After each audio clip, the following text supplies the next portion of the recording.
Hello everyone, welcome to true IAS and PCS.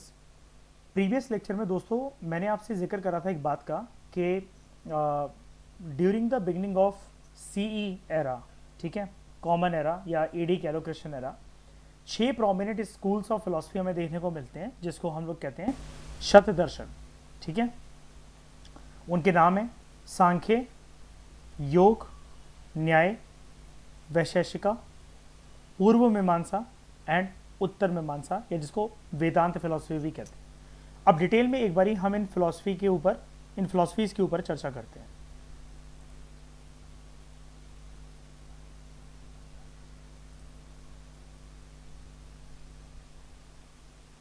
अच्छा, ये जो फिलोसफीज हैं ये क्या रिलीजन के साथ एसोसिएटेड हैं क्या? इसके अंदर रिलीजियस एलिमेंट है आशमा? गौरव, फिलोसफीज में है रिलीजियस एलिमेंट? मयूर? हो भी सकता है, नहीं भी हो सकता। Very good. हो भी सकता, नहीं भी हो सकता, वो डिपेंड करता है, क्योंकि फिलोसफी मयूर एक प्रकार से एक ओपिनियन की तरह ही तो होता है ना, है ना। अब आप धार्मिक अपनी मतलब आप अपनी फिलोसफी में धार्मिक हो, कोई पर्सन हो सकता है उसकी फिलोसफी ये कहती हो कि वो नहीं है। फिलोसफी मतलब क्या होता है? कहते नहीं कि आपकी फिलोसफी है, भाई तू ऐसा सोचता होगा, तू ऐसी सोचती होगी, मेरी थिंकिंग नहीं है तेरे जैसी। हम लोग आम भाषा में जो ये चीज़ यूज़ करते हैं सारी चीज़ें, हम बेसिकली एक यही तो चीज़ बोल रहे हैं कि जिस तरफ तू ओरिएंटेड है मैं भी उसी तरफ ओरिएंटेड हूँ, जिस तरफ मैं ओरिएंटेड हूँ हो सकता है कि तू उस तरफ ओरिएंटेड ना हो, जिस तरफ तू ओरिएंटेड है हो सकता है मैं तेरे विचारों से 50% सहमत हूं, मेरे विचार तेरे विचारों के साथ 50% तालमेल रखते हो, लेकिन बाकी 50 नहीं है। ठीक है, तो फिलॉसफी एक प्रकार से आपकी एक पर्सनल ओरिएंटेशन होती है। ठीक है, नंबर 1 बात करते हैं हम लोग सांख्य फिलॉसफी के बारे में। Literally it means count. ये एक सबसे पुराना स्कूल है फिलॉसफी का, which was founded bye Kapil.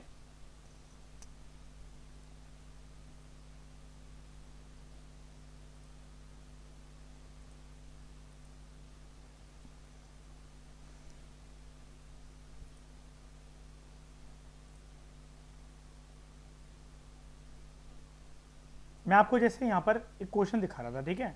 अब यहाँ पर लिखा हुआ है with reference to schools of Indian philosophy which of the following are correctly matched.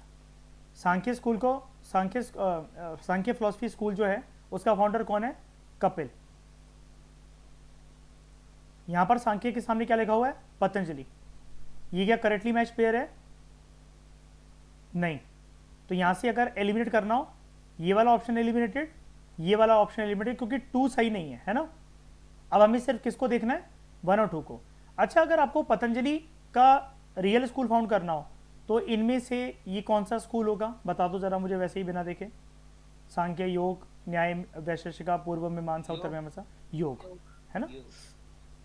एक तो चलो आप जानते हो पर्सन, एक पर्सन को तो बहुत अच्छे से जानते हो, योग को, है ना। अब दूसरा वो क्या बोल रहा था? वैशेषिका, कोनाड और Vedanta, Vyasa. Vaisheshika it was founded by Kanada, ठीक है। और कौन सा स्कूल है? वेदांत, व्यास। बदरण्य, यानी कि ये भी गलत है, 3 भी गलत है, 1 इज द करेक्ट आंसर। एक क्वेश्चन और था, वो ज़्यादा मस्त क्वेश्चन था ये वाला। अगर जैसे हम सबसे पहला स्कूल देख रहे हैं, इसी को लेकर चलते हैं, सांख्य, है ना। मैं आपको बता रहा था ये वाला, तो हम इसको पढ़ते हैं फिर देखते हैं इसको। सबसे पुरानी फिलॉसफी कौन सी? Sankhya philosophy. Who propounded it? Kapil. Sankhya is strongly dualist as its philosophy regards the universe as consisting of 2 realities. ब्रह्मांड में 2 सच्चाइयां हैं, एक Purusha consciousness and Prakriti matter, which is further composed of 3 basic गुण elements, सत्व, राजस एंड तमस गुण। ये वाला फिलोसफिकल एलिमेंट आशमा आपको याद होगा, मैंने आपको 12th में साइकोलॉजी में करवाया था, याद है? सिगमंड फ्रॉइड वाले चैप्टर के अंदर मैंने हम लोग इन गुण की बात कर रहे थे और उसी के अंदर हम लोग ये भी पढ़ रहे थे चरक संहिता ऑफ आयुर्वेद, है ना, पर्सन के टेम्पेरामेंट्स, बॉडी बिल्ड के बेसिस पर पर्सन का नेचर, और उसी में सत्व, राजस और तमस गुण। ठीक है, मुझे एक बात बताओ, ये जो 3 टर्म है ये किसने दिए थे? ये 3 टर्म किसने दिए थे, सत्व, राजस और तमस गुण? श्रेया किसने दिए थे? ये कृष्ण जी ने भगवत गीता के उपदेश में। हाँ, उपदेश में दिए थे, मतलब किसको बता रहे थे वो? अर्जुन को, कि तुम्हें कैसा बढ़ना है, कैसे गुण वाला? सत्व गुण। ठीक है, तो पुरुष, कॉन्शियसनेस एंड प्रकृति, which is further compose of 3 basic गुण एलिमेंट्स, नेमली सत्व गुण सबसे हाईएस्ट वर्च्यू वाला गुण होता है ये। फिर राजस, राजस मतलब पर्सन टैलेंटेड बहुत होता है लेकिन लालची होता है यहाँ पर। और तमस, पर्सन प्रोक्रेस्टिनेट करता रहता है, कुछ नहीं करता रहता, अपनी खाली पुलाव की दुनिया बनाकर वो उसी में खुश रहता है। ठीक है, सत्व, राजस और तमस गुण। ऐसी एक एलिमेंट भी होता है आशमा, याद है वो वत, पित्त, काफ, एयर एलिमेंट, वाटर एलिमेंट है, फायर एलिमेंट पर्सन के अंदर, है ना। तो अकॉर्डिंग टू सांख्य स्कूल, एक जो पर्सन है ही और शी कैन अटेन सेल्वेशन, मोक्ष की प्राप्ति, through the acquisition of real knowledge and his participation in the life cycle can be ended for ever. अगर वो असली ज्ञान की प्राप्ति कर ले तो, and this knowledge can B acquired through प्रत्यक्ष, perception,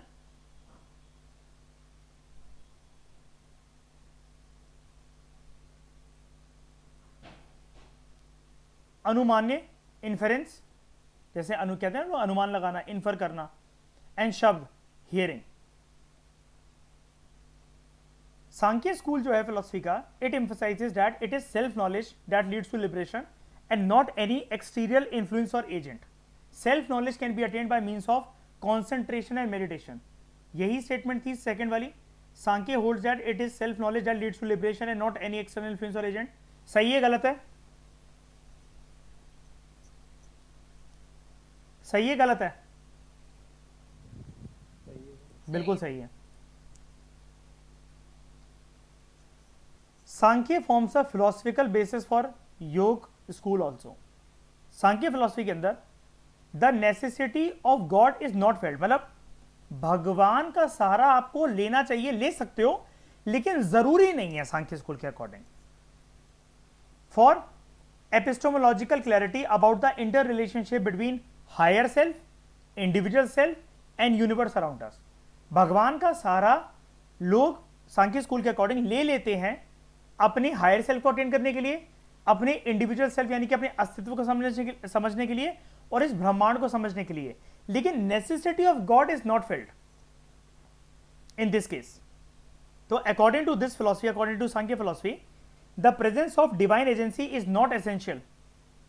the presence of divine agency is not at all essential for the creation of the world, as the world owes its creation and evolution more to the nature of prakriti than to God। मतलब भगवान ने ब्रह्मांड बनाया, भगवान की आवश्यकता नहीं है ब्रह्मांड को बनाने के लिए, प्रकृति अपने आप इतनी सक्षम है कि ये जो कुदरत है, ये जो नेचर है, एनवायरमेंट है, ये अपने आप ये ब्रह्मांड की उत्पत्ति कर सकते थे और उन्होंने करी भी, भगवान का इसमें कोई योगदान नहीं है, इनका ये कहना है।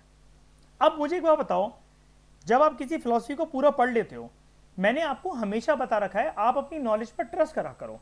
अगर आपको विश्वास है कि आप एनसीईआरटी पढ़कर गए हो, तमिलनाडु पढ़कर गए हो, हायर स्टैंडर्ड्स की बुक आपने पढ़ी है, उसमें अगर कोई बहुत इंपॉर्टेंट बात होती तो राइटर वैसे ही लिख देता आपको। अब यहां पर पूरे सांख्य स्कूल के अंदर, पूरे सांख्य फिलॉसफी स्कूल के अंदर ये वाली बात हो रही है, it does not accept the theory of rebirth और ट्रांसमाइग्रेशन ऑफ सोल। जब ये बात, ध्यान से समझना है इस चीज को, जब ये बात कर रहे हैं कि पर्सन मोक्ष की प्राप्ति कर कर, सॉरी रियल नॉलेज की प्राप्ति कर कर मोक्ष की तरफ, सेल्वेशन की तरफ जा सकता है, अगर कंडीशन क्या है, वो रियल नॉलेज एक्वायर कर ले और जो उसका पार्टिसिपेशन है in the life cycle, it can be ended for ever. अगर लाइफ साइकिल की बात हो रही है कि वो खत्म हो सकता है, यानी कि इनका विश्वास है ना श्रेय कि लाइफ साइकिल चलती हुई है, इसका मतलब बर्थ और रीबर्थ चलती है ना, रियल नॉलेज को एक्वायर करोगे उस दिन खत्म होगी जाकर। अब 2013 का ना उस जमाने का सबसे टफेस्ट क्वेश्चन था ये। पैटर्न जस्ट चेंज ही हुआ था 2012 में, सबसे टफ क्वेश्चन था। तो Sankhya does not accept the theory of rebirth और ट्रांसमाइग्रेशन ऑफ सोल। कहां बोल रहा है सांख्य स्कूल ऐसा? वो तो बल्कि मान रहे हैं लाइफ साइकिल होती है।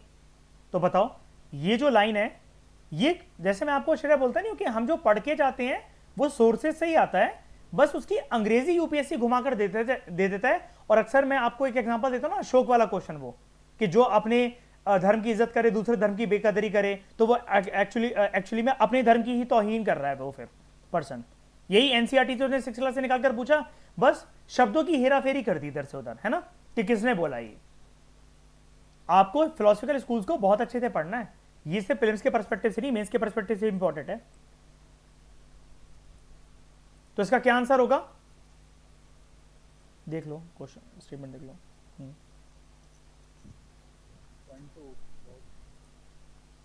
मयूर थप्पड़ मारो जोर की अपने खिंचा कर कि गाल टेढ़ा हो जाए। अभी आप ये खुद कह रहे हो कि गलत है ये, इट डज नॉट एक्सेप्ट। कहां मना कर रहे हैं? द थ्योरी ऑफ रीबर्थ और ट्रांसमाइग्रेशन ऑफ सोल। और वो क्या पूछ रहा है? इज और आर करेक्ट। ये एक्सेप्ट कर रहे हैं कि नहीं कर रहे हैं पहले बताओ। लाइफ साइकिल वर्ड है, अगर यहां पर एक्सेप्ट कर रहे हैं कि नहीं कर रहे हैं? अब बताओ करेक्ट आंसर। To only. ठीक है, 2013 का प्रीलिम्स का क्वेश्चन है। और भी है एक दो, पता नहीं इसमें मिल नहीं रहे हैं मेरे को, आज तो जाने चाहिए गूगल पे। चलो मैं अगली क्लास से काम करूंगा, जितने मुझे क्वेश्चन मिलते जाया करेंगे ना। जो मेरी वो वाली बुक है जो 30 years previous question, 30 years question वाली, उससे मैं पहले निकाल के आपको स्क्रीनशॉट दे दिया करूंगा। तो हम जो जो पढ़ते चलेंगे प्रीवियस ईयर क्वेश्चन पेपर भी हमारे साथ रहा करेंगे।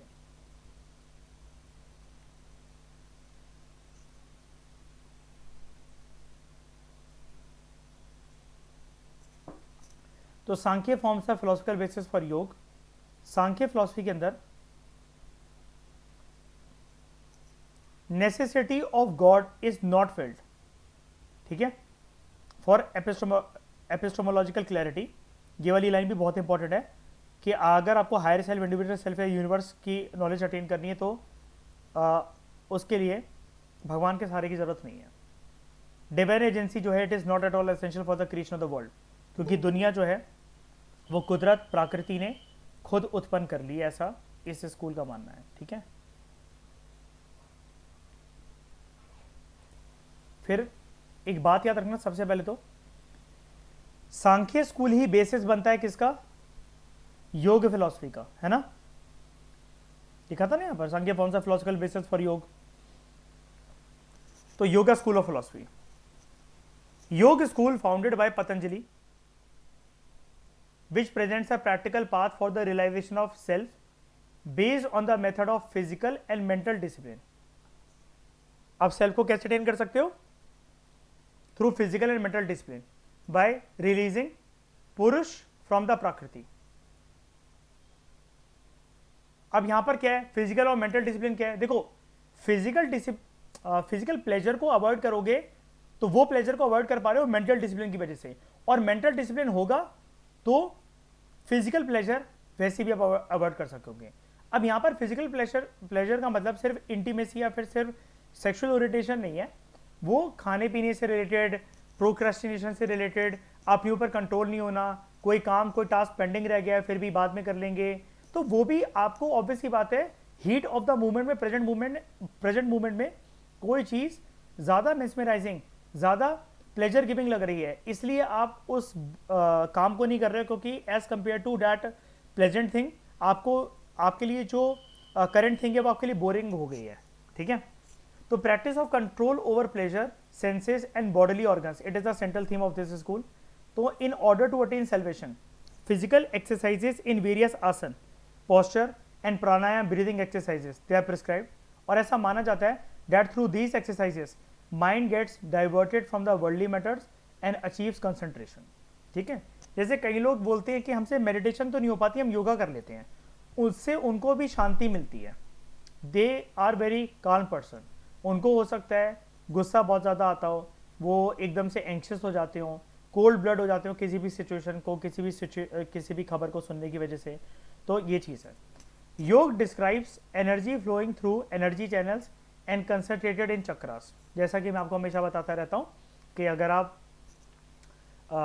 मेडिटेशन करते हो जैसे, तो आपके चक्रास ओपन होते हैं। ऐसे योग फिलोसफी का मानना है कि योग में भी एक चक्रा ओपनिंग एनर्जी या एनर्जी चैनलाइजिंग एनर्जी छुपी होती है। अब आप बोलोगे ये क्या होता है सर? जैसा कि मैंने आपको बताया था, लॉ ऑफ एनर्जी क्या कहता है, energy can neither be created nor it can be destroyed.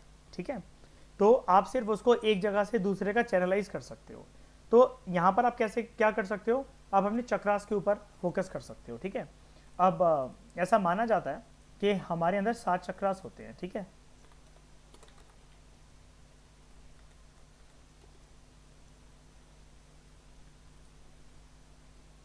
अक्सर आपने मेडिटेशन सॉन्ग्स वगैरह यूट्यूब पे लगाकर देखा होगा, तो ये देखा होगा आपने। ठीक है, आपके लोअर एब्डोमेन से चक्रा स्टार्ट होते हैं और आपके माथे तक जाते हैं। 1 2 3 4 5 6 7।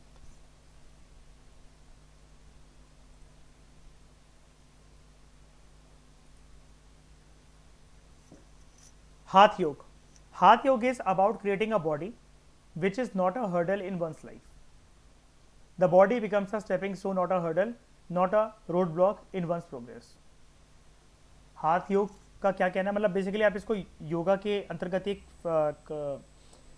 फिलॉसफी कह सकते हो, एक एनर्जी चैनलाइजिंग मीडियम कह सकते हो। हाथ योग का क्या मानना है, इस फिलॉसफी का क्या मानना है, ये कोई योगा एक्सरसाइज नहीं है। ठीक है, मतलब ये योगा के थ्रू एक चीज को अचीव करने का एक तरीका है, उसको हाथ योग कहा जा रहा है।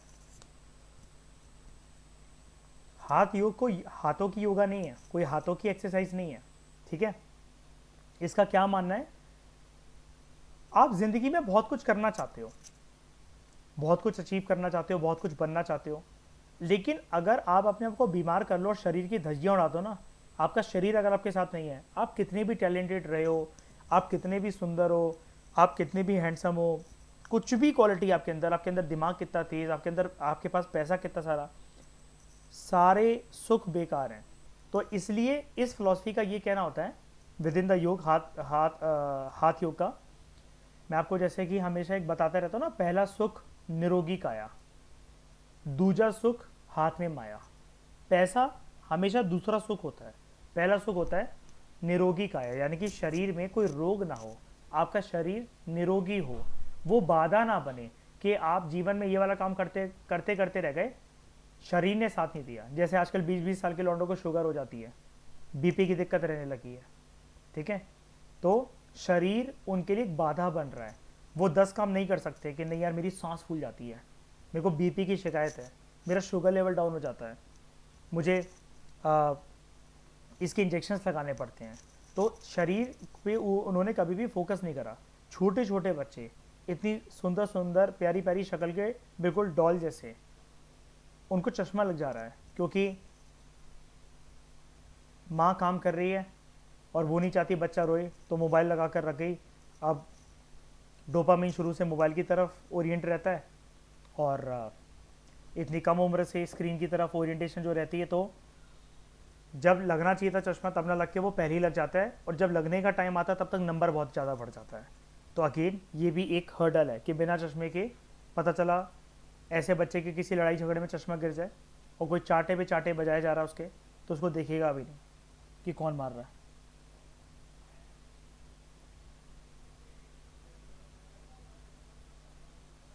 राजयोग, classical yoga and Ashtanga yoga is a form of meditation which enriches the, मतलब इसका ये मानना है कि जो योगिक पोस्चर्स होते हैं और अष्टांग योग जो होता है, it is a form of meditation which enriches the mind, जहाँ पर mind is train to stay focused at one point. It aims at calming the mind using a succession of steps ultimately culminating in samadhi. जैसे अक्सर meditation जब आपको कोई करने को कहता है ना, तो ज़िंदगी भर वो आपको राजयोगी बताते रहते हैं, क्या सांसों पर फोकस करो, अपनी एक सिंगल पॉइंट पर फोकस करो। जैसे खुली आंखों से मेडिटेशन करनी है, अपने कमरे की सारी लाइट बंद कर दो और किसी चीज़ के ऊपर फोकस नहीं, ओनली जलती हुई कैंडल के ऊपर फोकस, उसकी लॉ के ऊपर फोकस। कोशिश करो जो उसकी टिप होती है, जो ब्लू वाली फ्लेम होती है, आप उसको देख सको, और उससे आपका डिस्टेंस कैंडल का होना चाहिए एटलीस्ट 2 to 3 आर्म्स, मतलब एक आर्म, दूसरा आर्म, तीसरा आर्म, 3 हाथ का डिस्टेंस होना चाहिए कैंडल से आपका, 2 से 3 हाथ का। उससे कॉन्सेंट्रेशन बहुत बढ़ता है, सर्दियों में बहुत शांति रहती है, ये वाली चीज़ आप कर सकते हो। मैं काफ़ी बार करता हूँ सर्दियों में।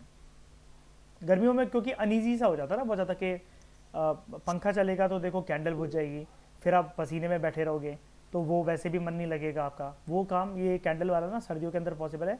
इसको कहते हैं खुली आंखों से मेडिटेशन करना। इससे आपकी कॉन्सेंट्रेशन पावर बहुत बढ़ती है। 2 काम मतलब अगर आप करो ना, ये मैं आपको अलग अलग फिलोसफिकल स्कूल्स और इन सब की एक मिक्सचर से ही बता रहा हूँ।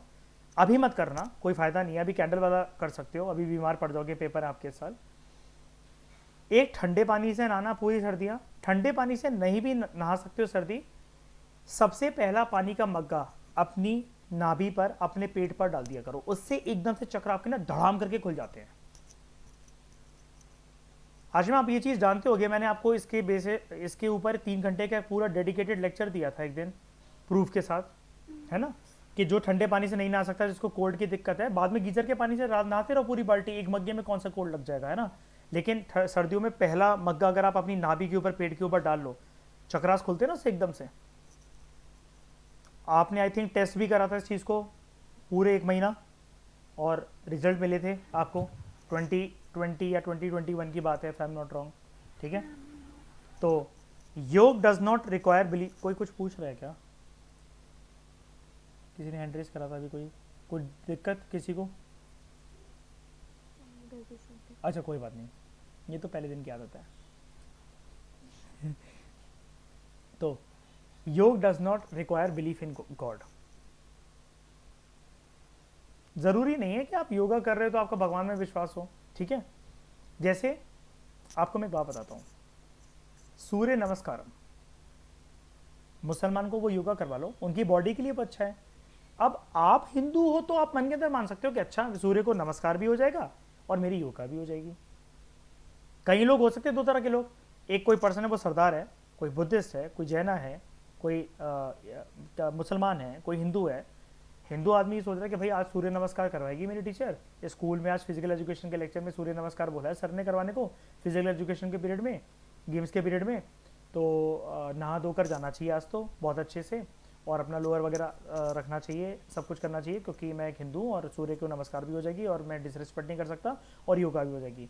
अब हो सकता है कोई एक मुसलमान स्टूडेंट हो, सरदार हो, जैना हो, सिख हो, वो ऐसे ही मतलब कैजुअली बस सिर्फ उनके लिए वो योगा हो, तो it does not require belief in God.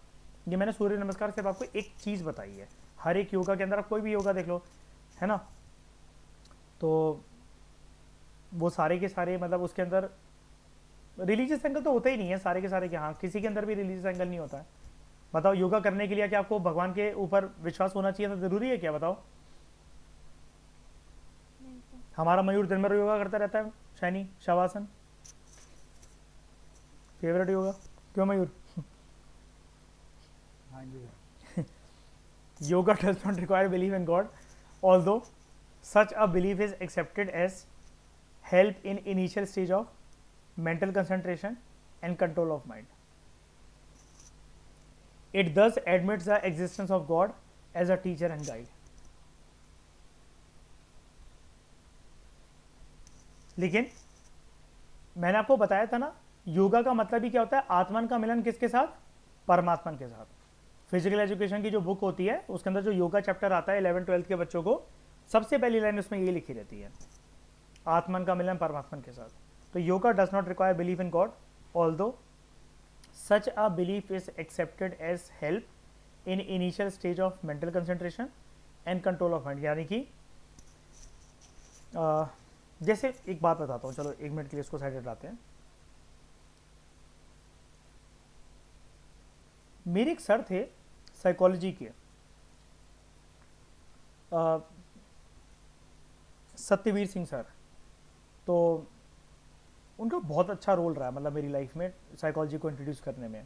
2.5 महीने उन्होंने पढ़ाया था, बाद में वो हेल्थ इश्यूज़ उनको कोई हो गए थे, काफ़ी बुजुर्ग थे, तो वो स्कूल छोड़ के चले गए थे फिर उसके बाद वो। आई सिर्फ 2 महीने 2.5 महीने के लिए थे, लेकिन आज तक मैं उनसे कांटेक्ट में हूँ। क्या है वो ना सीबीएसई के बच्चों का साइकोलॉजी का बोर्ड का पेपर भी बनाते हैं। आज तक वो सीबीएसई की टीम में है, मतलब जो ऑल ओवर इंडिया हर साल बच्चों को बोर्ड का जो पेपर आता है उस टीम में है, वो इंक्लूड शामिल है वो। तो क्या है कि उनका ये कहना था कि अगर आप पढ़ते हो और आपका पढ़ाई में मन नहीं लगता है तो पढ़ाई के बेसिक अस्तित्व की पूजा करो। तो मुझे बात उनकी एक बार क्लिक हुई, मैंने कहा सर इसका मतलब क्या आप ये बोलते रहते हो कि पढ़ाई की बेसिक अस्तित्व की पूजा करो मतलब? तो कहते हैं कि अगर तुम्हारा पढ़ाई से मन डामाडोल हो रखा है या पढ़ाई में अड़चने आ रही हैं, बाधाएं आ रही हैं, तो तुम किताब को छूने से पहले ना सरस्वती माँ का जिक्र करा करो एक बारी, ओम सरस्वती नमः। क्योंकि जब तक सरस्वती की ब्लेसिंग नहीं होगी तो तुम्हारा ये ज्ञान भी हो सकता है, वो बोलते थे हम सब लोगों को स्कूल में कि ये ज्ञान भी हो सकता है तुम्हारा बेकार हो जाए, ये नॉलेज भी आपकी वर्थलेस हो जाए पूरी की पूरी, आप इसको कहीं गलत जगह इस्तेमाल कर दो या फिर एग्जाम के दिन आपको याद ही ना है, रिकॉल नहीं कर पाओ। तो आपको राइट नॉलेज देना, आपका मन लगे पढ़ाई के अंदर, आप उसको अप्लाई कर सको, सीख सको और दूसरों को बता भी सको, ये तो सरस्वती की कृपा से ही हो सकता है। और तब से लेकर मेरी आज तक की आदत है कि मैं किसी भी बुक को ओपन करने से पहले, टच करने से पहले सरस्वती माँ का नाम जरूर लेता हूँ कि इसके अंदर अटैचमेंट रखवाना और इस कदर रखवाना कि इसका कंटेंट अगर मेरे पास अगर आए तो मुझसे बेटर उसकी एक्सप्लेनेशन, मुझसे बेटर उसका ज्ञान पूरे वर्ल्ड में कोई ना दे सके। ये मेरा एक एफर्मेशन रहती है, मेरा एक मांगने का तरीका रहता है। मैं ये नहीं कह रहा मैं उस सब्जेक्ट में बेस्ट हूँ या मैं बाप हूँ सब्जेक्ट का, कोई औकात नहीं है मेरी, बस एक मेरा तरीका रहता है कि मैं फ्लो में भी, और वो चीज़ मेरे लिए वर्क करती है, टू बी फ्रैंक बहुत वर्क करी है। ऐसी कोई चीज़ नहीं है कि जिसको मैंने सीखी और मैं किसी को सिखा ना सकूँ उसको। वो दुनिया में कहीं से भी सीख कर आ रहा है, मैं इतना ज्ञान पेल सकता हूँ किसी भी चीज़ के ऊपर कि उसके लिए इतना बेसिक कर दूंगा मैं कि वो कहेगा बोर हो गया बस मैं इस चीज़ से। और जब आप बोर होने लग जाते हो तो जाने की चीज़ आपके लिए ईजी हो जाती है। ये एक हैबिट थी जो उन्होंने इनकलकेट करी मेरे अंदर इस चीज़ को रिगार्डिंग कि हाँ यार, तब मुझे समझ में आया, मैंने कहा यार हाँ यार किताबों में कुछ तो बात है। जैसे कई लोग होते हैं, अभी हम आगे पढ़ेंगे भी इस चीज़ को और फिलोसफीज में आपको करवाऊंगा, तो उसी के अंदर मतलब आप देखो इसकी फिलोसफी तो एक ऐसी चीज़ है कि यहाँ पर तो डिबेट एंड डिस्कशन जितनी हो उतनी फायदा, क्योंकि ये फिलोसफी के स्कूल्स आपको एथिक्स में भी लिखने पड़ेंगे, रियल लाइफ के अंदर भी अप्लाई करने को आ सकता है कि स्टेटमेंट भी आ सकती है। तो यहाँ पर तो जितनी रियल चीज़ें रखो वो उतनी ठीक है। मैंने अपने कई फ्रेंड्स से सुना है और कई वैसे भी जनरल लोगों से मैंने सुना है, वो वॉशरूम में लेकर मतलब वॉशरूम में अखबार पढ़ना या फिर किताबें पढ़ना, मैगजीन पढ़ना, तो कुछ लोग करते हैं ऐसा कि वो टॉयलेट सीट के ऊपर बैठे हैं, उनको बोर हो रहे हैं, वो आजकल तो लोग फ़ोन लेकर चले जाते हैं अपना, ठीक है, और मैगजीन्स या किताब वगैरह पढ़ना, ये वाला काम जीवन में मैंने तो कभी नहीं करा, ठीक है, ना फ़ोन वाला ना किसी किताब वाला, ठीक है, क्योंकि मेरा मानना रहता है इससे ज़्यादा अपवित्र तो कोई चीज़ नहीं हो सकती। लेकिन again it is a philosophy, it is a orientation. अब जो लोग नहीं मान रहे यार, अब जैसे डेली नॉलेज ट्रैक पर आप इंटरव्यू देखना प्रदीप सिंह का, रैंक 18, ठीक है, तो वो कहता है कि मैंने 2019 के प्रीलिम्स के अंदर एक क्वेश्चन करा मॉडर्न इंडियन हिस्ट्री का, स्पेक्ट्रम का, और उस टाइम पर मैं टॉयलेट सीट के ऊपर बैठकर स्पेक्ट्रम पढ़ रहा था मैं, तो मुझे वो वहाँ क्लिक हो गया और 3 दिन के बाद मेरा प्रीलिम्स था, तो वो सेम क्वेश्चन आ गया, कोई रेबिलियन के ऊपर क्वेश्चन था, उसने बता रखा उस इंटरव्यू में वहाँ पर डेली नॉलेज ट्रैक में। तो यहाँ पर अब इसको करेक्ट करो, यहाँ पर आपको अब देखो पढ़ने के लिए आपको भगवान के सहारे की आवश्यकता नहीं है, ये तो उन्होंने मुझे सत्यवीर सर ने समझाया, तो मैं मान गया इस बात को। बहुत लोग ऐसे भी होते हैं, मैंने ऐसे लोग देखे हैं, आप भी ऐसे ज़िंदगी में लोग जाते होंगे, ये जो इंजीनियर्स और ये जो डॉक्टर होते हैं ना, बहुत बार इनका एक नशेड़ी ग्रुप होता है जो कि वीड फूकते हैं, दारू पीते हैं और उसके बाद भी पढ़ लेते हैं और टॉपर बन जाते हैं, होते हैं। डॉक्टर्स में बहुत चलता है ये, चरस, गांजा, कोकीन, हीरोइन, ब्राउन शुगर, सब चलता है, सारे तरह के नशे, लेकिन दिया डॉक्टर, MBBS क्रैक करा हुआ, नीट निकाला हुआ है, फोड़ा हुआ है सब कुछ। इन सब चीज़ों के लिए आपको भगवान की आवश्यकता नहीं है, पढ़ाई के लिए, योगा के लिए। लेकिन देखो अब सुनना, such a belief is accepted as help in initial stage of mental concentration, control of mind, कि अगर सरस्वती का सारा ले लो, भगवान का सारा ले लो, तो उससे आपकी मेंटल कंसंट्रेशन और माइंड के ऊपर कंट्रोल जो है वो बनेगा। तो it thus admits the existence of God as a teacher and guide. अब जैसे अगर मैं आपको बताऊं कलारिया पट्टू के लिए भगवान की आवश्यकता है आपको? बताओ, है? नहीं ना?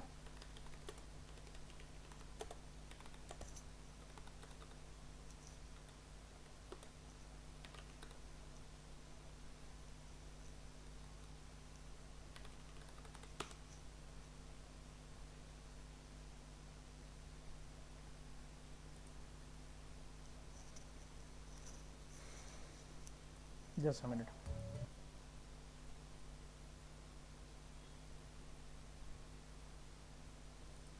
आप यहाँ पर देखो इस सीन को, जब ये कलारिया पट्टू सीखने जाता है तमिलनाडु, बागी मूवी का सीन, टाइगर श्रॉफ। इसका गुरु जो है पहले इसे ये कह रहा है बस मुझे लड़ना सीखना है, यहाँ पर आके बोलता है मुझे लड़ना सीखना है। वो इससे कहते हैं, मतलब कहते क्या है, लड़ने से पहले वो रोज इसको सुबह पहले अपने इस पूजा वाले कमरे में लाकर इससे एक प्रार्थना करवाते हैं, ताकि जैसा कि अभी हम यहाँ पर पढ़ रहे थे, नुकसान क्या है अगर आप सहारा ले लो भगवान का, भगवान में मानने लग जाओ, तो it will serve as a help in the initial stage of mental concentration control of mind. जब ये आपके पास आ गया तो आपकी प्रोग्रेस, आपकी जो सीढ़ियां वो और जल्दी आपको मिलेंगी। ये देखो, लड़ाई से पहले रोज सुबह की ये इनका रिचुअल।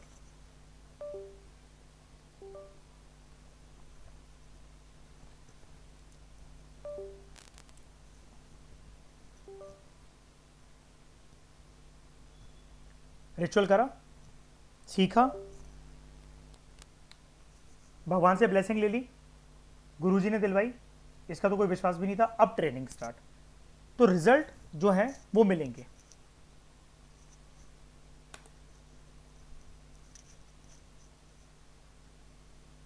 क्लियर हुआ? सर मतलब ये गॉड को एज अ थर्ड पर्सन नहीं नहीं वैसा नहीं नहीं, नहीं। मानते। थर्ड पर्सन वगैरह ऐसा कुछ भी नहीं है, मतलब कुछ और मत समझो, अपने दिमाग को कुछ और लेकर मत जाओ। बस ये है, भगवान में नहीं भी मानोगे तब भी योगा आपसे हो जाएगी।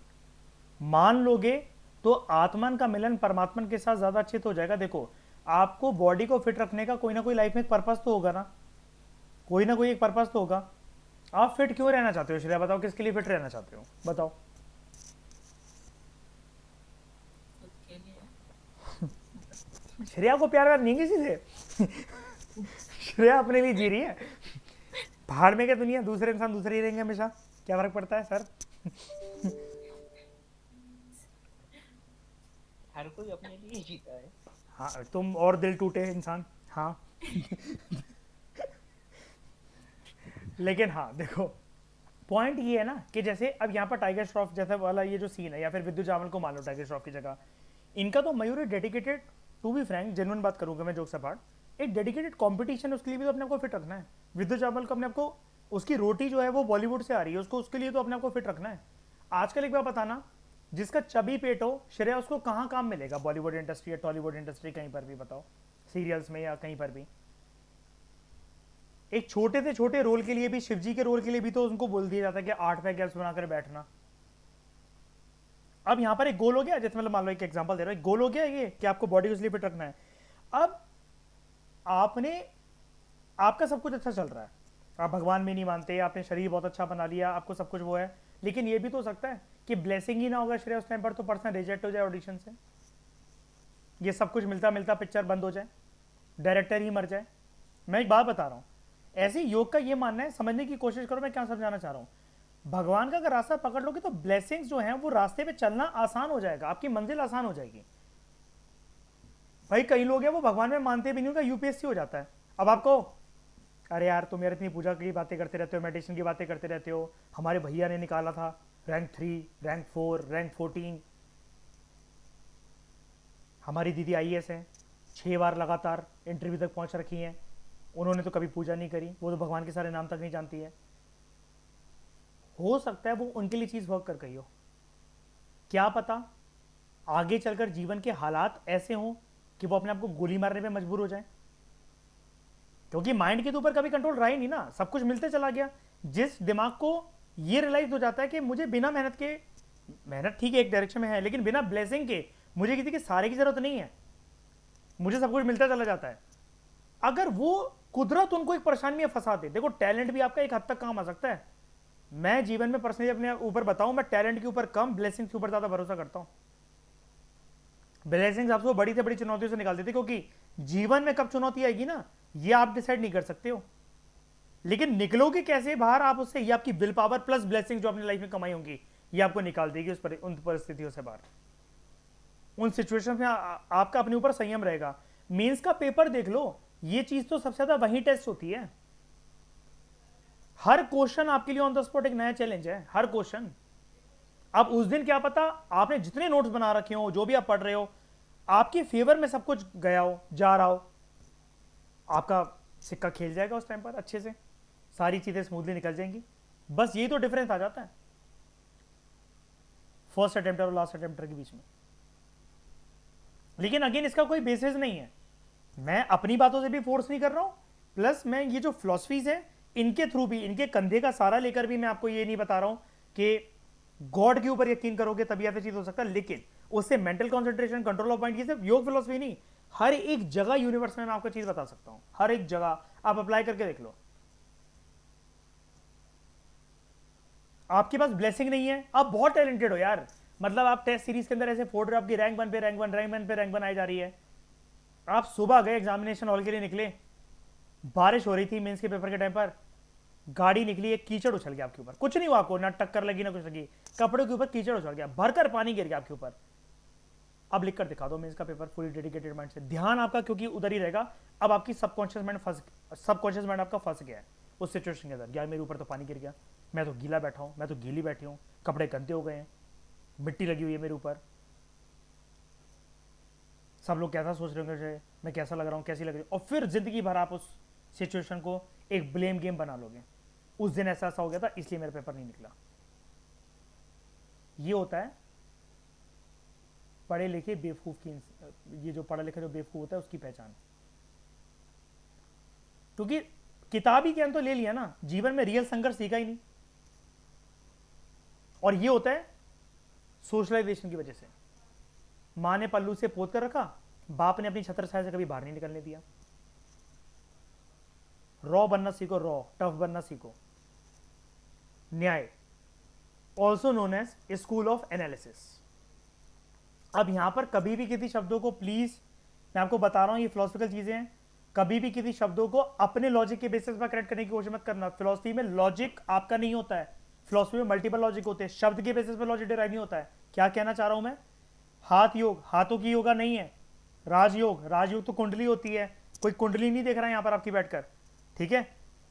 सिमिलरली न्याय, ये कोई जस्टिस देने नहीं बैठा ये फिलोसफी का स्कूल, आपको समझ रहे हो, नाम है बस ये इस स्कूल के।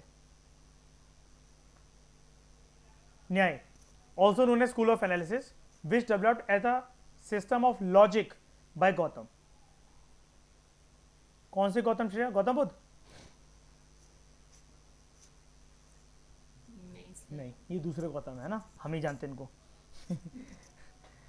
अच्छा, लॉजिक एक चीज याद है, हम लोग हमेशा हिस्ट्री में पढ़ते रहते थे, मैं आपको बताता भी था कि इसका एक स्कूल होता है फिलोसफी का। जैसे हम लोग कहते थे ना, हमेशा लिखा रहता है अपने टेक्स्ट बुक्स के अंदर, पूर्णमदला लैया को लगातार फॉलो करो, हिस्ट्री को फॉलो करो। क्या होता है वो, एथिक्स एंड लॉजिक, है ना।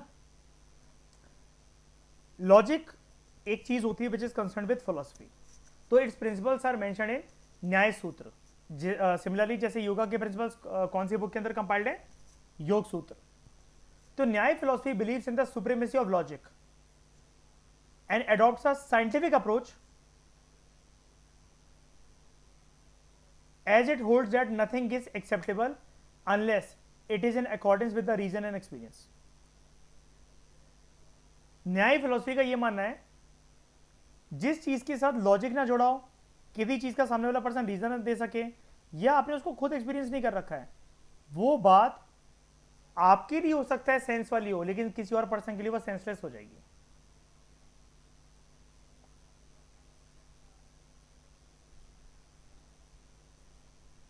फॉर एग्जाम्पल, इसके एग्जाम्पल देता हूं मैं आपको।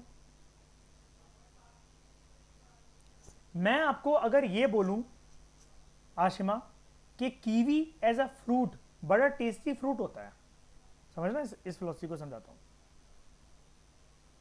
कीवी एज अ फ्रूट बड़ा टेस्टी फ्रूट होता है। तो आपने मुझसे पूछा अच्छा भैया टेस्टी कैसा, तो मैं कहूँगा कैसा टेस्ट होता है, आपने उसको पूछा। मैं कहा अच्छा खट्टा भी होता है, मीठा भी होता है, अच्छा स्वाद आता है, और उसके जो दाने होते हैं वो ऐसा लगता है हल्की हल्की जैसे मिट्टी आ रही हो मुंह में। लेकिन कुल मिलाकर सारा कॉम्बिनेशन जो होता है कि एक बाइट जो उसका होता है मज़ेदार होता है। तो आपने बोला बहुत ज़्यादा खट्टा होता है क्या आम पापड़ की तरह? मैंने बोला नहीं इतना तो खट्टा नहीं होता। तो आम की तरह मीठा होता है क्या? मैं कहा नहीं आम की तरह मीठा भी नहीं होता। कलर ग्रीन होता है।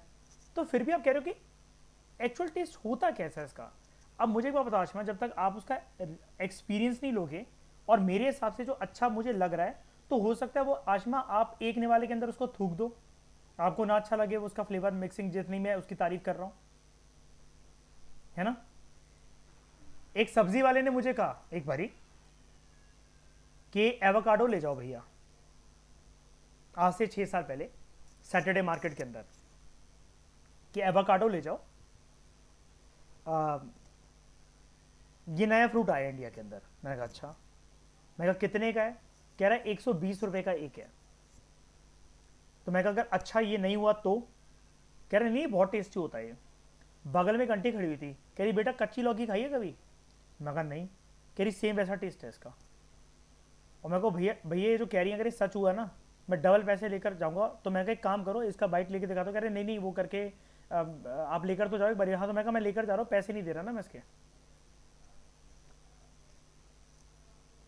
मैं कहा अगर टेस्टी नहीं हुआ, मैं कहा खाना कसम इसका ये टेस्टी होता है। तो हंसने लगा फिर वो। तो बहुत सारी चीज़ें आपको एक्सपीरियंस ही तो पता लगती हैं।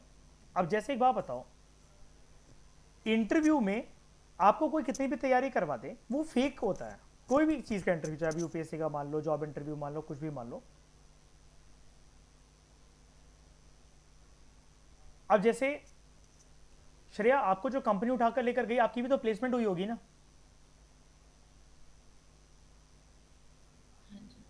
उसमें ऐसा भी होगा श्रेया कि सेम कंपनी ने किसी और कैंडिडेट को ज्यादा लाखों का पैकेज दिया होगा। ऐसा भी होगा कि आपसे कम वाले भी पैकेज वाले लोग होंगे कॉलेज के अंदर। आपने ऑन द स्पॉट उनको जैसे एड्रेस करा, आपने जो एक ऑरा क्रिएट करा, और जिस पोजीशन पे आप हो अभी इस टाइम पर, जो भी लाइफ आप जी रहे हो, जिस भी कंपनी में काम कर रहे हो, जो भी आपकी सैलरी है, ये आपने अपने एक्सपीरियंस से तो करेक्ट करी उस दिन वो बैठकर उस प्लेसमेंट कंपनी के सामने जब प्लेसमेंट हो रही थी। अब इंटरव्यू रूम में बैठकर आप मुझे प्रेशराइज करोगे कि सुबह तैयारी करा देते यार। वो तो आपका रियल एक्सपीरियंस है ना। अब एक बात बताओ, जैसे 64 योगिनी का क्वेश्चन जो मध्य प्रदेश में रह रहा हो वो आंखें बंद करके कर देगा, लेकिन मयूर केरला में कोई पर्सन जो बैठकर यूपीएससी दे रहा है उसको क्या पता 64 योगिनी कहां पर है, कि पार्लियामेंट का स्ट्रक्चर उससे बोरो करा गया है। मतलब सुनने को कभी मिला तो मिल सकता है, लेकिन उसका एक्सपीरियंस तो नहीं है ना उसको कुछ भी लेकर, ना उसका राज्य, ना भाषा, ना कल्चर, ना वो मंदिर आसपास, ना नाम। राइट।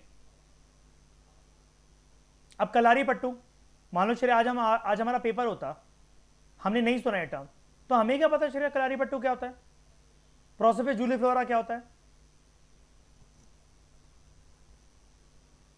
और 12 साल में वो कौन सा फूल होता है जो वेस्टर्न घाट में एक बार खिलता है? नीला कुरंजी। क्या करते हैं आज में उसको, हम खाते हैं कोई फ्रूट्स? अल्लाह को प्यारी हो जाएगी आज वो, चख लिया अगर उसे तो न्याय states that world is real and philosophy does not follow a monist view.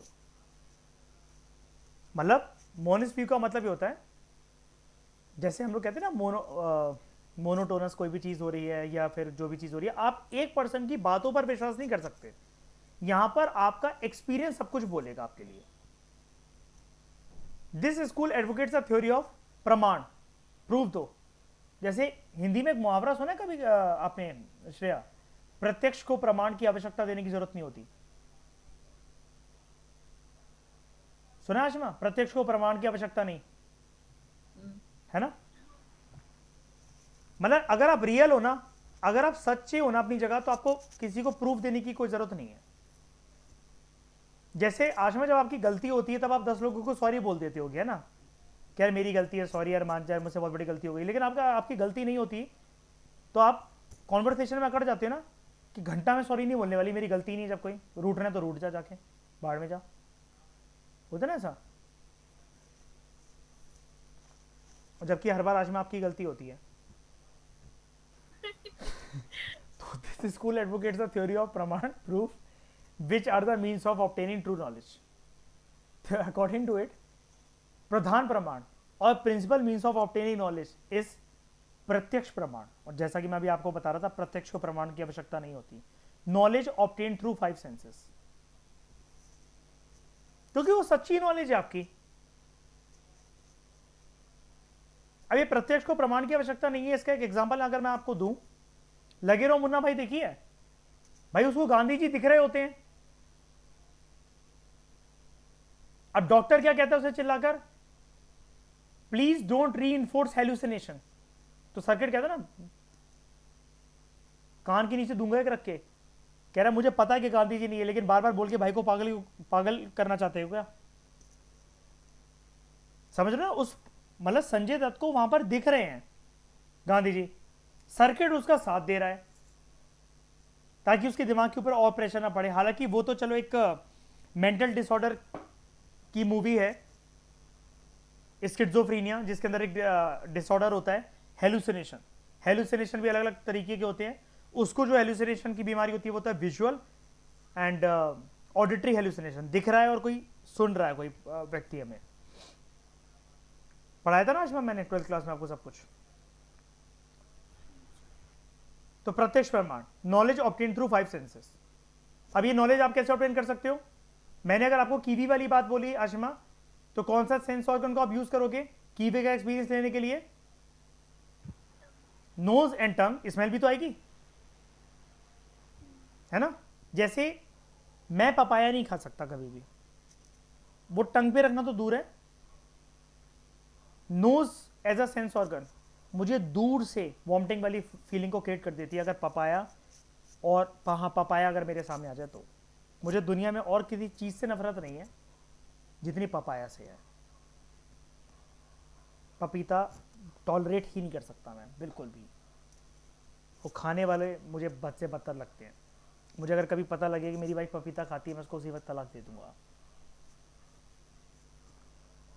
तो देयर आर ऑल्सो अदर प्रमाण लाइक अनुमान, inference, through which we can obtain true knowledge, and शब्द प्रमाण, a statement of an expert।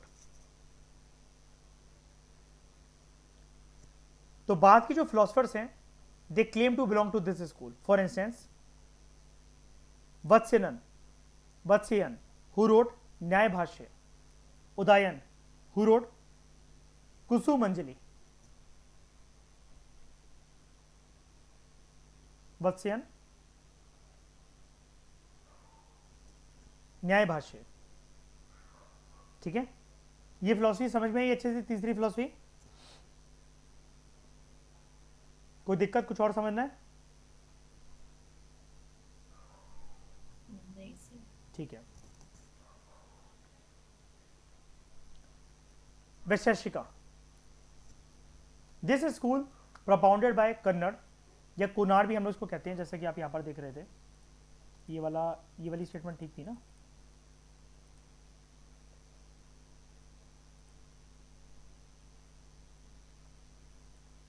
Vaisheshika, answer इसका यही था ना, 1 only. ये करेक्टली मैच प्लेयर है, तो आप इसको कोनार्ड भी कह सकते हो, ठीक है। नितिन सिंघानिया जो आर्ट एंड कल्चर में गिवन है वो यही है।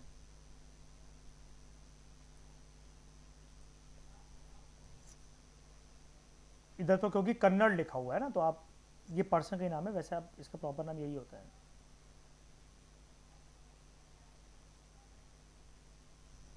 कुनाड। This school propounded by Kannad gives importance to discussion of Dravya or material elements. This school propounded the atomic theory and can be marked as the beginning of the physics in ancient India. धरती, पानी, आग, हवा, आसमान, they are the aggregates of atoms, मतलब सारे atomic elements से मिलकर बनी है सब चीजें, which combined gives rise to new objects, और सारे तत्व भी इनसे मिलकर बने होते हैं। हमारा शरीर इन सब से ही मिला है ना, 5 तत्वों से मिलकर मिलकर बना है, और इसी में मिट जाता है ना। It signifies a realistic and objective way of looking at the universe.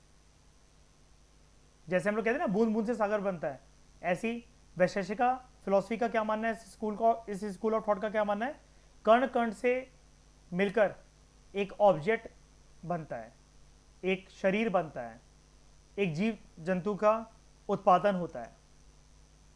Okay, फिर मीमांसा। अगर आप सिर्फ मीमांसा कहो तो वो है पूर्व मीमांसा। अगर आपको मीमांसा की फुल फॉर्म बतानी है किसी को तो वो है पूर्व मीमांसा। जो वेदांत है वो उत्तर मीमांसा है, ये पूर्व मीमांसा है, which literally signifies the art of reasoning and interpretation. According to Mimamsa school of thought, यानी कि Purva Mimamsa school of thought, Vedas contain the eternal truth. इन्होंने किसको इंपॉर्टेंस दी, बस आप अगर ये वर्ड आपके सामने आ गया, अब इसके बाद आप सब कुछ करेक्टली मार्क कर सकते हो एग्जाम में। Vedas contain the eternal truth, सारी सच्चाई यूनिवर्स की कहां छुपी हुई है, वेद में, 4 वेद में। कौन कौन से, ऑर्डर में बताओ जल्दी फटाफट मुझे। अथर्ववेद, ठीक है। तो हाँ, ऋग्वेद, यजुर्वेद, सामवेद, अथर्ववेद, ठीक है। तो in order to attain salvation it strongly recommends the performance of yajna, वैदिक सैक्रिफाइसेस करो, which needed the service of priest, and this school legitimize the social distance between different varnas.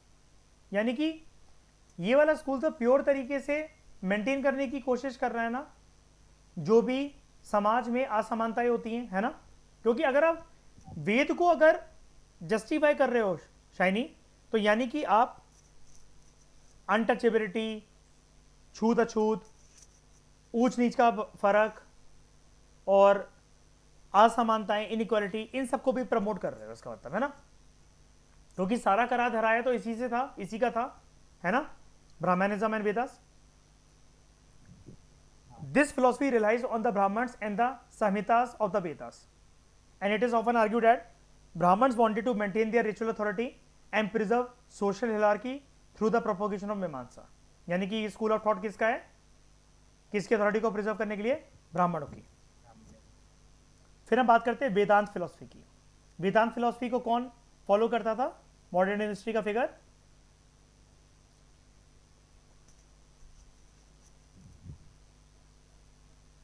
Swami Vivekananda. कितने बार बताऊं, कितने बार।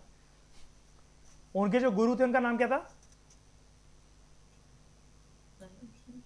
हाँ सही बोल रहे हो श्रेया गलत होगी तो मैं बता दूंगा, रामकृष्ण परमहंस। किसके भक्त थे वो, काली माता। काली माँ के, ठीक है।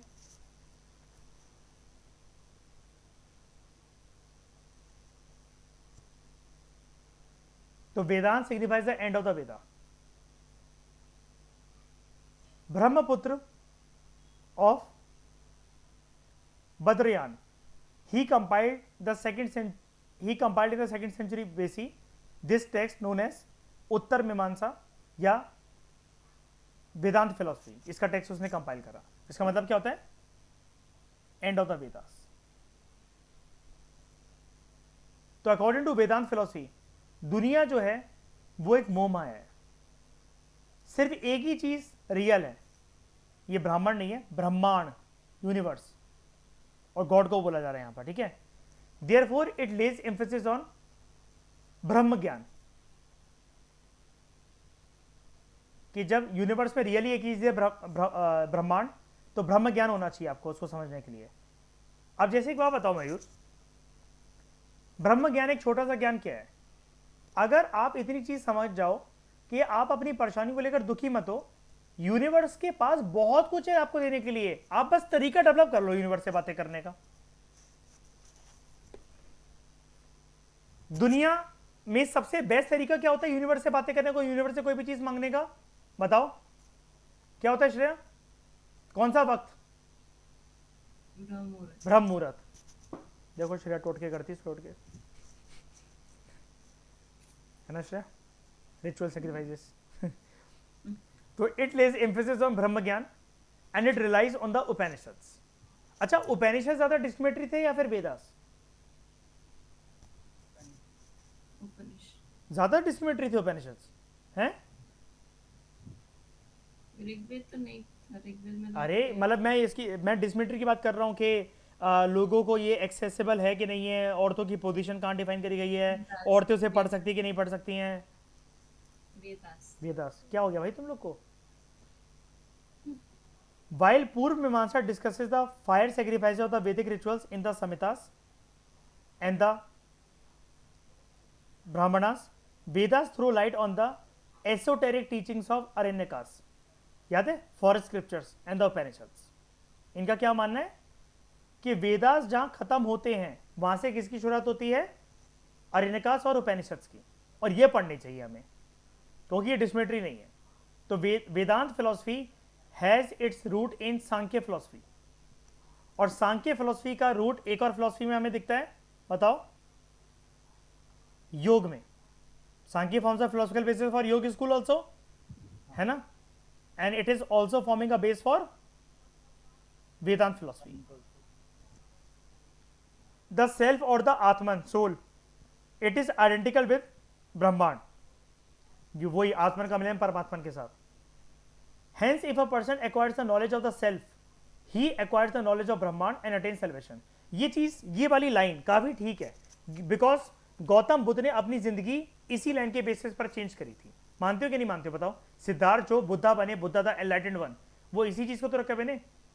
अगर आपको अपना ज्ञान पता लग जाए, मतलब सॉरी, अगर आपको इस चीज का ज्ञान पता लग जाए कि आप कौन हो, आपका अस्तित्व क्या, दुनिया में क्या करने हैं, आपका पर्पस क्या है, आपको फिर किसी चीज की कोई टेंशन नहीं है ना।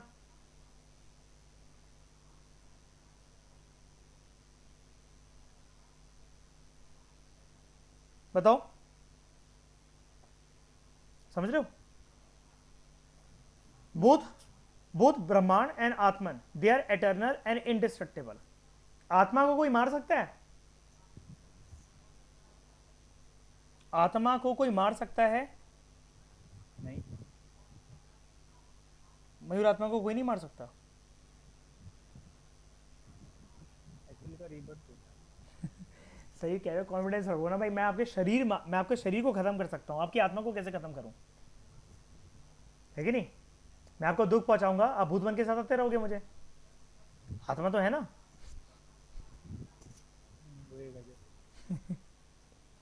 आत्मा भी ये ट्रेडिंग करा देते थोड़ी सी।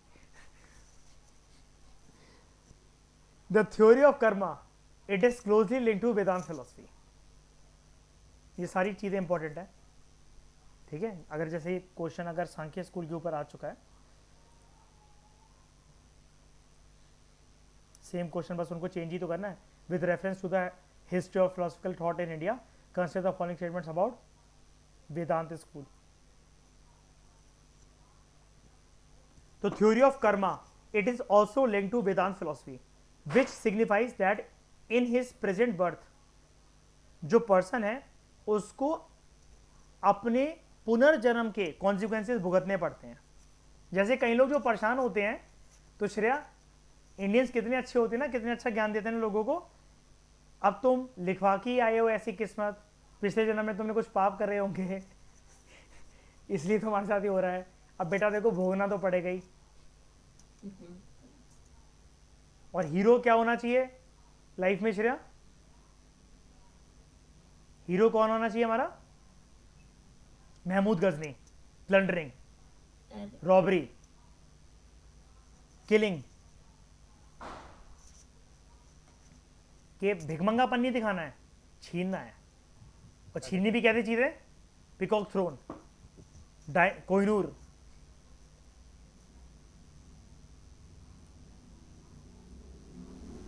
इन हीरो से आप ये तो चीजें सीख सकते हो। अलाउद्दीन खिलजी के बारे में क्या सीखा आपने, बताओ? मैं इतना आपको बताता रहता हूँ जितना अभी तक मैंने आपको बताया। जब आपकी बेइज्जती हो रही हो ना किसी भी माहौल के अंदर, चुप रहो उस टाइम पर, बिल्कुल चुप रहो, कुछ मत बोलो। माथे को सरदर्दी भी मत दो, बुरा भी मत मानो, साइलेंटली वर्क करते रहो। Work hard in silence, let your success be your noise. कौन सी लैंग्वेजेस वो उस टाइम की प्रचलित जो लैंग्वेजेस होती हैं नहीं सीख कर आता। मार्केट पॉलिसी देखो, 15 साल तक इन्फ्लेशन को बीट करते हुए 2 रुपए जितन अनाज, परमानेंट प्राइसेस। देवगिरी की रानी को जो उठाकर लाता है, देवगिरी उसका बेस्ट बैट था डक्कन में। पढ़ाऊंगा मैं आपको, इसका मैप भी दिखाया था मैंने आपको 7th क्लास की हिस्ट्री में, अगर आपको याद हो, आवर 2 की बुक में मैंने पूरी पूरी पद्मावती कवर करी थी मयूर, याद है, मेहनत से। अलाउद्दीन की आवाज में सीन अलाउद्दीन के। The core message of Vedanta philosophy is that every action must be govern by the discriminating faculty that is the intellect. The mind can make mistakes, but the intellect let us know if the action is in our interest or not. जैसे जैद, आपको पता होगा कुरान के अंदर, आपने भी पढ़ी होगी, मैंने भी पढ़ी है, कुरान के अंदर एक शब्द आता है इब्लिस। क्या होता है इब्लिस? दिमाग को ही कहा जाता है ना इब्लिस, अल्लाह का सबसे प्यारा बनाया हुआ फरिश्ता और अल्लाह के खिलाफ भी।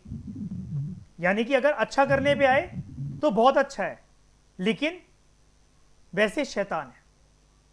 अब आप लोगों ने कभी सेटनिक रिलीजन को जाना है? Are you aware of what is satanic religion? Shaini तुम तो होगे, तुम तो भगवान में मानते नहीं हो, तो भूत पिशाचों की तो पूजा करते होगे, हैं? नहीं जानते? क्यों? तुम तो जानते हो ना। देखो ये है वो खोपड़ी वाली, वो लाल खून लेकर जो 4 बजे बैठती है। ये ऐसे बच्चे होते हैं, पता है, इनको डांट दो ना क्लास में, ये फिर हवन करने बैठता है टीचरों के लिए, भगवान के बाहर निकल के एक्सीडेंट हो जाए। लड़कों के साथ डांट रहा था मुझे। तो सेटनिक पावर। अभी ना रिसेंटली देसी कलाकार एक गाना आया था, श्रेया आपने सुना है? आज से जब हम लोग कॉलेज में थे, हनी सिंह का गाना आया था देसी कलाकार, है ना? शुक्र है, सुना है ना श्रेया? ये भगवान तू है, शुक्र है, ठीक है। उसका एक दूसरा गाना आ रहा है देसी कलाकार 2। अब वो लास्ट में उसको जेल वेल हो जाती है ना, वो पकड़वा देता है उसे, उसका बाप सोनाक्षी सिन्हा का। अब उसका पार्ट 2 आ रहा है, ठीक है। तो हनी सिंह का भी एक इंटरव्यू आया था। हनी सिंह TSP नहीं, क्या नाम है उसका, बियर बाइसेप्स, TRS, माई सेटनिक चर्च विजिट, ठीक है। एक बार के लिए आप लोग ना ये क्लास के बाद या कल सुबह होते हुए ये एक बार इसके इंटरव्यू को देखना।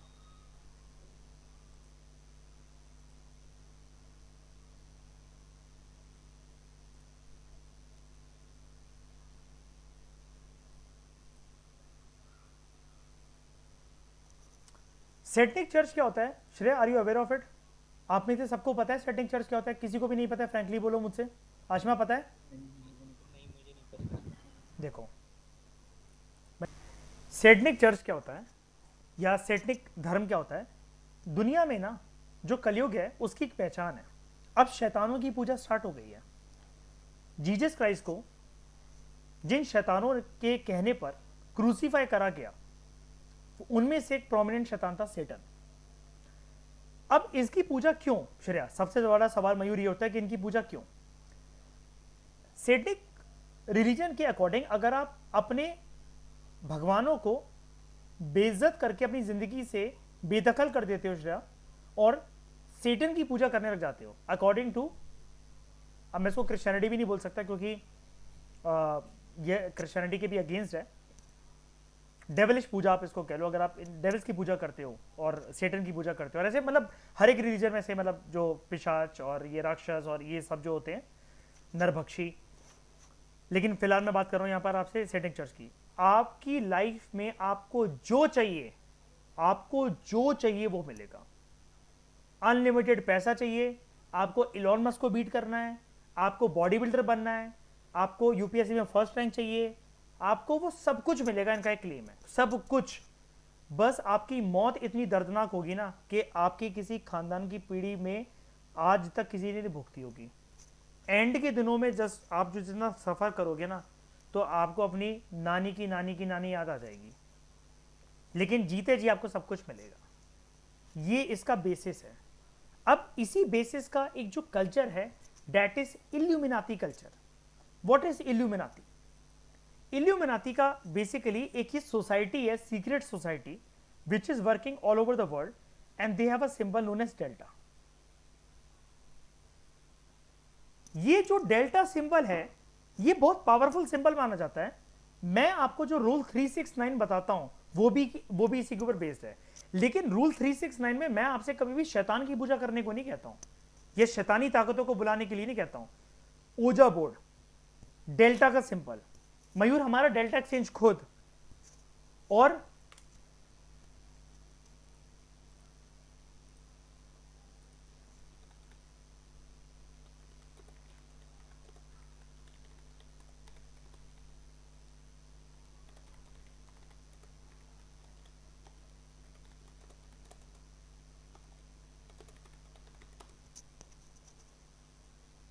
एक्टर एक्ट्रेसेस का ये करना। आप हर गाना देख लो, पुराना गाना हनी सिंह का, इसके राइज होने के पीछे माना जाता है he made a dealing with demon. He made a dealing with demon. और इसे गाना बनाया था कुछ साल पहले, अगर आपको याद हो, bring me back.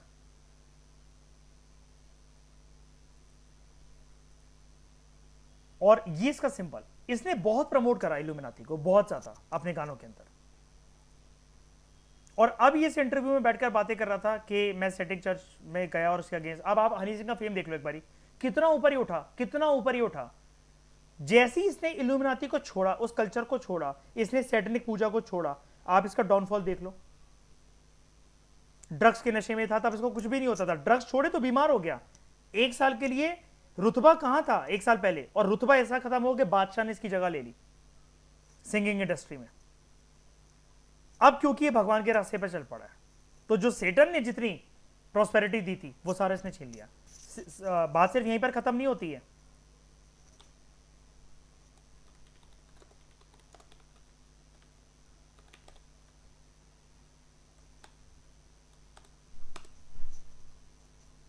Saif Ali Khan ने पूरे प्रोडक्शन हाउस बना रखा है इल्यूमिनाती फिल्म्स।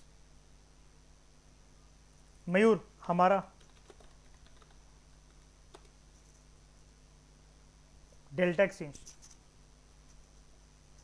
अच्छा, इसका साइन इसलिए है सर इसका। Illuminati around us. आप पिरामिड को देख लो, आप बहुत सारी चीज़ों को अगर ये ऐसे देख लो, तो ये क्या है, ये सारा का सारा जो लिंक है वो है सेटन के साथ, द डेविल। और बात सिर्फ यही नहीं,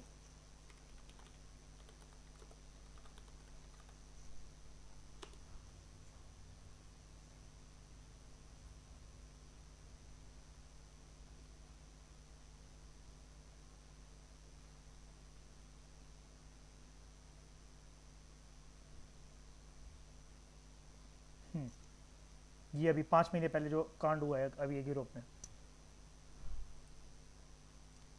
सेटनिक आयोजन हुआ है। और ये लोग एक सिंपल जैसे योग करते हैं ना हम लोग, हेल सेटन करके, वो मतलब ये पूजा करते हैं। और देखना ये लेडी क्या करेगी अभी, इनकी हरकत किस कदर तक जाती है। बाइबल की बुक हाथ में होल्ड करे हुई है,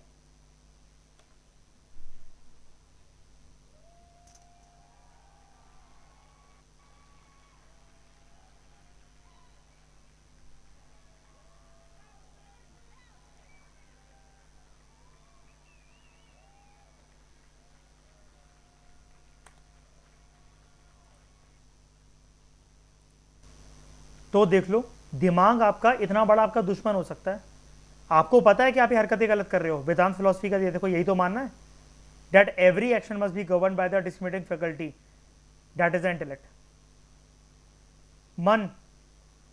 मन क्या है, मन है धृतराष्ट्र, ताकतवर बहुत है लेकिन अंधा है, किसी भी रास्ते पर चला जाता है। हिंदू कहते हैं इसको धृतराष्ट्र, कुरान इसको कहती है, इस्लाम इसको कहता है इब्लिस और शैतान।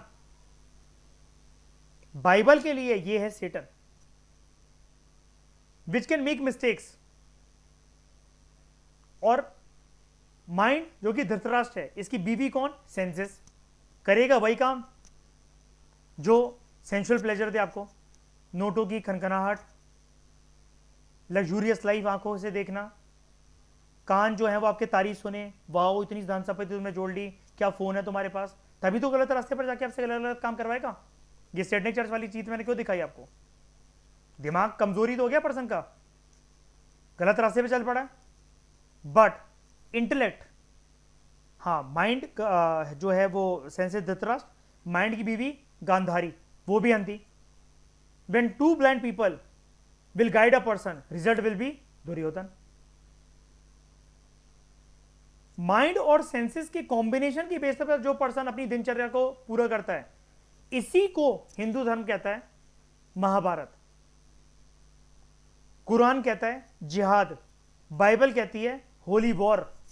जो आप अपने खुद से स्ट्रगल कर रहे होते हो, सही क्या है गलत क्या है, प्रोक्रेस्टिनेट जानबूझकर कर रहे हो, फिर अपने आप को कोसते हो, यार मेरा टाइम मैनेज नहीं हो पाता, मैं कितना बुरा हूं, माँ बाप ने कितने सारे पैसे लगा रखे मेरे ऊपर, मेरा सिलेक्शन नहीं हो पा रहा। सारी चीजें आपको पता है, जानते हो, उसके बाद रात को सोते सोते दुखी होकर सोना, कुछ कुछ रातें रोने में गुजार देना, मेरी शादी हो जाएगी, पापा का बीपी बढ़ रखा है, दादी चाहती है उनके जीते जी उनके मरने से पहले मेरी शादी हो जाए। हर चीज सोचेगा आपका दिमाग, तो सुबह उठ के फिर वही बेशर्मी, हा हा हा।